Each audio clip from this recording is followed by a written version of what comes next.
5 ఏళ్ళు నన్ను కూడా గ్రామాలకు రానియలేదు. ఈరోజు 3 నెలలు దగ్గర అవుతా ఉంది, 80 రోజులైంది.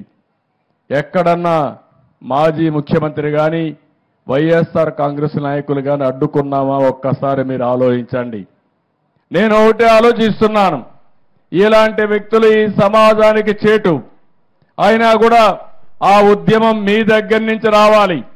మొన్న ఎన్నికల్లో నేను చూశాను, తెలుగుదేశం పార్టీ పెట్టి 42 సంవత్సరాలు అయింది కానీ మొట్టమొదటిసారిగా 93% గెలిపించి బ్రహ్మరథం పట్టింది. ఈ ప్రజానీకమే బ్రహ్మరథం పట్టారు.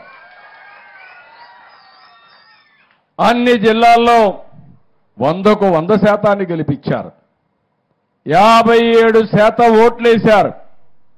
అంటే అవతల పాలన ఎంత మీకు బాధ కలిగించిందో, ఎన్ని అసౌకర్యాలు కలిగించాయో అది ఒక ఉదాహరణ మాత్రమే. దరిద్రం మా తమ్ముడు చెప్పినట్టు బాధ కాదు, దరిద్రం రాష్ట్రానికి పట్టినటువంటి ఒక శని. తమ్ముళ్ళు ఒక విషయం గుర్తుపెట్టుకోవాలి మీరు, ఇప్పుడు కూడా భూతం ఉంది.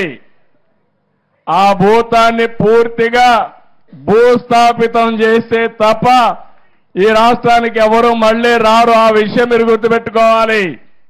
మళ్ళీ అంటా ఉంది ఆ భూతం లేచి నేను వస్తానని. ఏం చేస్తారు?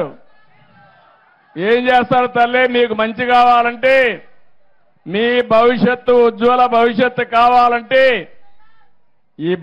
ఇలాంటి భూతాల్ని పూర్తిగా భూమిలో చిరస్థాయిగా ఏం చేయాలి? పాతేయాలి. కాంక్రీట్ కూడా వేయాలి మళ్ళా లేకుండా. అప్పుడే ఇది సాధ్యం అవుతుంది.